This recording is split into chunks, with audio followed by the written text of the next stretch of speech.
Olá, meu nome é Pablo Vilaça, eu sou crítico de cinema e diretor do portal Cinema em Cena e esse é o vídeo sobre o quarto dia da 39ª Mostra de São Paulo. Hoje eu vi mais 5 filmes.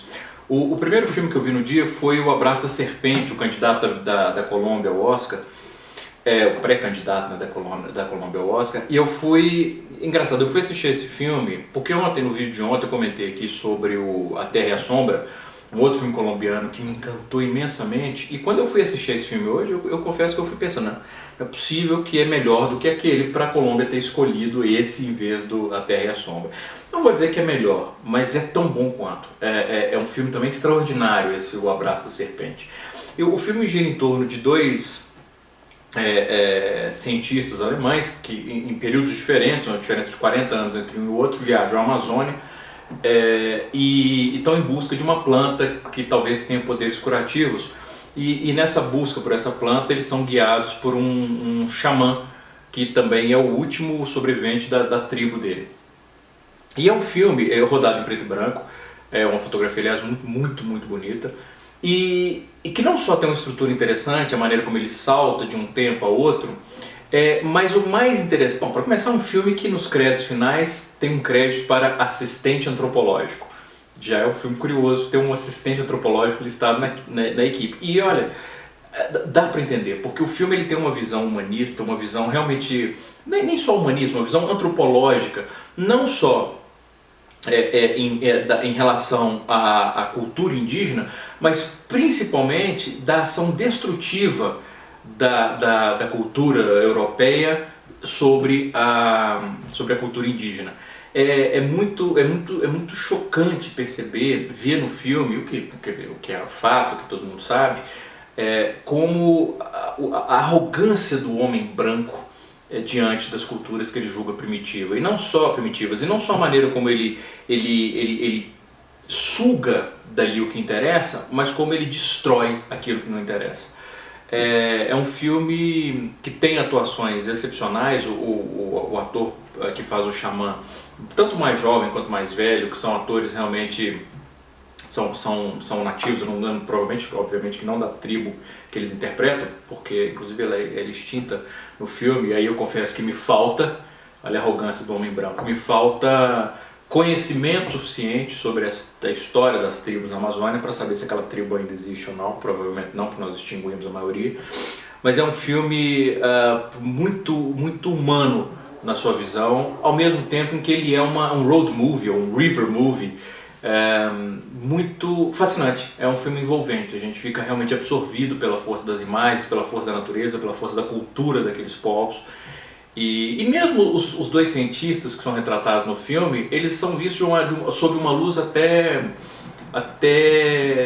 lisonjeira, embora a gente veja outra ação por exemplo, da igreja, na demonização, uma visão de novo, de arrogância da nossa cultura sobre a cultura deles, que realmente é chocante. Eu fiquei encantado também com esse O Abraço da Serpente. O segundo filme que eu vi no dia foi um filme sueco, chamado Flocken, que é a história de uma pequena cidade na Suécia, em que uma garota de 15 anos ela acusa um colega de escola de estuprá-la. E isso cria uma confusão, isso cria uma revolta na cidade, porque naturalmente, como acontece de modo geral, a vítima ela é culpada não só pelo próprio estupro, mas como a denúncia dela é questionada, se é verdade ou não, e a tendência da maior parte daquelas pessoas é dizer que não, ela está mentindo, é claro que o cara não fez isso. Nesse sentido, o filme é muito forte na maneira como ele retrata o ponto de vista da protagonista, da Jennifer. A gente realmente sente a frustração crescente dela, em função não só da maneira como todo mundo desacredita na denúncia dela e instantaneamente acredita na palavra do homem, mas a maneira como isso reflete não só sobre ela, mas sobre a família dela, que não à toa é uma família composta só por mulheres. Ela mora só com a mãe e com a irmã mais nova. E o assustador é você pensar que a Suécia, eu comentei isso, eu tive na Suécia em fevereiro, para o Festival de Gotemburgo, e eu comentei isso várias vezes nos textos, assim, como me surpreendeu a força da mulher, pelo menos naquele extrato da sociedade sueca que eu tive acesso. E como me pareceu uma sociedade infinitamente mais feminista, por exemplo, do que a nossa. feminista, vamos dizer assim, para os nossos padrões ainda, que é um mundo extremamente machista, sexista. Mas se você pensa que até nessa Suécia que eu acabei de descrever, existe essa demonização, essa culpabilização da mulher, mesmo quando vítima, o filme faz nem posso dizer que é denúncia, porque é uma coisa que todo mundo sabe. O filme faz um retrato, que é um retrato chocante e muito bom. O problema é que ele não chega a lugar nenhum com isso. Ele só não repete nada que a gente já não saiba. Mas ele é muito eficiente ao nos colocar na pele dessa protagonista. Então esse filme é um filme razoável, esse Flocking. O terceiro filme que eu vi no dia foi um filme, uma coprodução da Holanda com o México, chamado Que Viva Eisenstein, que é uma cinebiografia do Peter Greenaway sobre os 10 dias que o Eisenstein passou numa cidade mexicana rodando um projeto em 1931. É uma cinebiografia extremamente atípica. Primeiro, é notável, Peter Greenaway, ele deve ter o quê? Deve ter 70 e poucos anos, 72, 73 anos. A energia que ele confere ao filme é a energia de um cineasta de 20 anos. Não só, eu não digo energia, não é só em função da montagem, que é uma montagem excepcional, mas da maneira como ele pensa a estrutura do filme mesmo, a maneira como ele divide a tela em certos momentos, repetindo certos planos, como ele justapõe fotos, personagens reais com os atores, a maneira como ele constrói a narrativa é uma maneira, não vou dizer original, mas é uma maneira inventiva, vamos dizer assim. É um filme que exala uma energia fantástica. Além disso, é um filme que ele não tenta, ele não é uma hagiografia e nem procura demonizar ou enfim, ele retrata o Eisenstein como um humano. E é interessante que no processo de retratar o Eisenstein como um ser humano complexo, aliás, o filme se preocupa mais com o Eisenstein como pessoa do que como cineasta. A gente mal vê o Eisenstein filmando, por exemplo. A questão, a maneira como ele lida com a sexualidade, com a própria sexualidade e homossexualidade. O ator que interpreta o Eisenstein é um ator que ele oferece uma performance incrivelmente intensa e corajosa, inclusive. É um filme realmente que tem uma energia que é surpreendente e uma criatividade que, bom, não vou dizer que faz jus ao Eisenstein, mas enfim, pelo menos honra o cineasta que está homenageando. Eu gostei e fiquei muito surpreso com esse filme, Que Viva Eisenstein. O quarto filme que eu vi no dia foi um filme chamado Desde Alá, um filme venezuelano, que gira em torno de um cara que ele tem um hábito de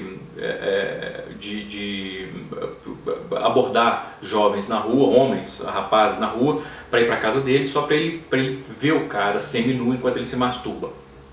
Até que um dia ele convida um jovem que é particularmente violento e agride esse cara, esse protagonista, e ele continua indo atrás desse menino e eles acabam formando uma amizade atípica.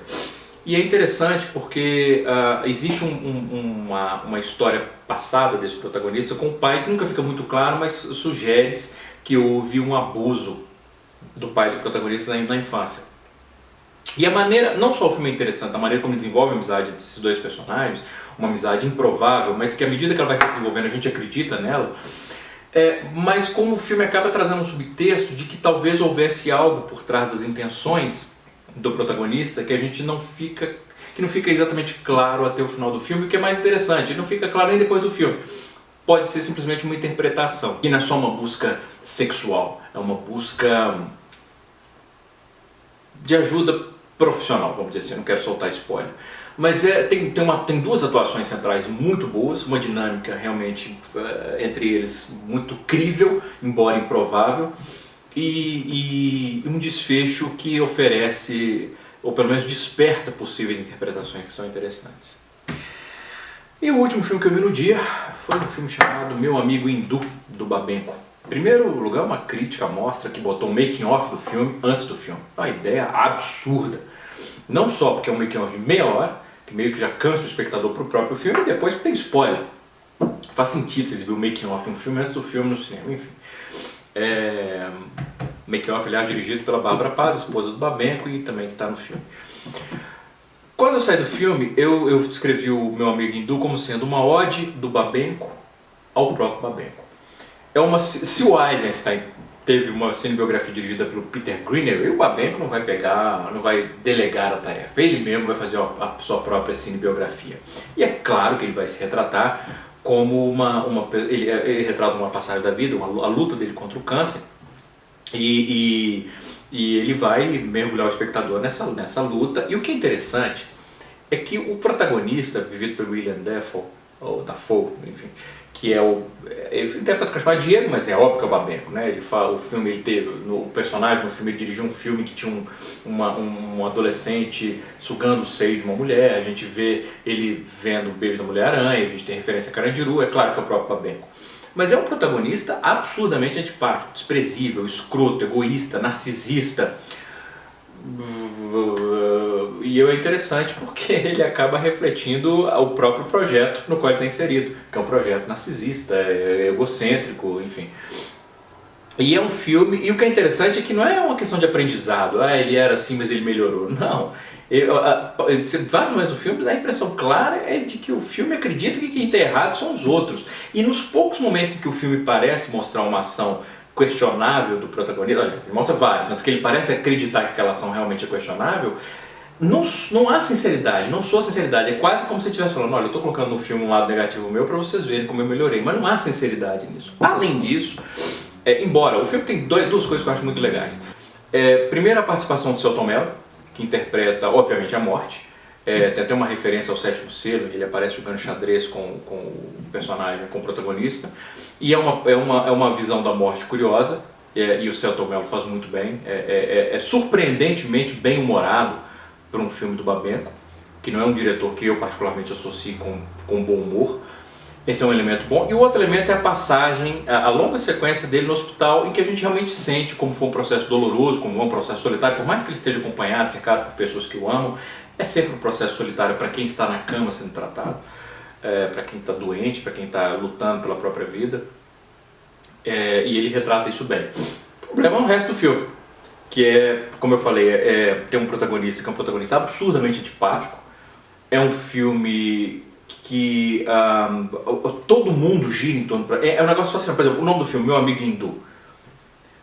O tal do amigo hindu no filme é absolutamente inconsequente para a história. E o que é interessante é que o filme parece achar que o Babenco, entre aspas, né, o alter ego Babenco, foi mais importante para o garotinho hindu do que o garotinho hindu para ele. É até interessante que quando ele aparece escrevendo um e-mail para o garotinho, o e-mail do garotinho é meuamigohindu@meuamigohindu.com.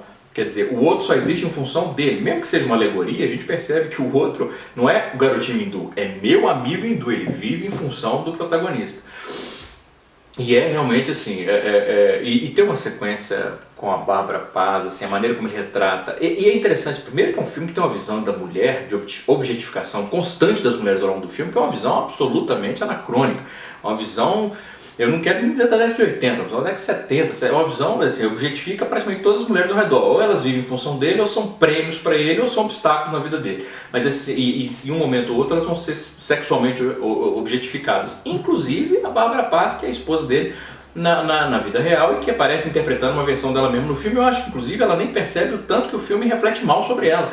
O filme parece pintá-la como uma interesseira, como se ela tivesse se interessado, olha, um diretor famoso, vai ver minha peça, eu sou atriz, aí me convida para sua casa, agora eu estou nu, eu estou me oferecendo para você. O filme não percebe, eu não sei se ela percebe o tanto que o filme retrata negativamente. Sem falar que a sequência final do filme que traz não é spoiler, porque não tem como dar spoiler num filme desse, mas uma em que ela aparece dançando sob a chuva, semi-nua ou nua, cantando, enquanto a gente ouve Gene Kelly cantando na chuva, né, dançando na chuva, é um atentado não só ao espectador, mas é um atentado ao Cantando na Chuva, é um atentado ao cinema, é uma sequência absurdamente constrangedora. Enfim, então, como eu falei, é uma ode ao Babenco, dirigida pelo Babenco, e merecidamente ela é dirigida por um diretor realmente assim, ela merece o diretor que ela tem, que não é o Babenco do Pichote ou do Beijo da Mulher-Aranha, é o Babenco do Carandiru pra frente. Então é um diretor tão problemático quanto o protagonista e a história que ele retrata. É um filme realmente embaraçoso, esse Meu Amigo Hindu. Então foram esses filmes que eu vi no 5º dia da mostra de cinema. 4º dia, perdão. Um grande abraço. Bons filmes.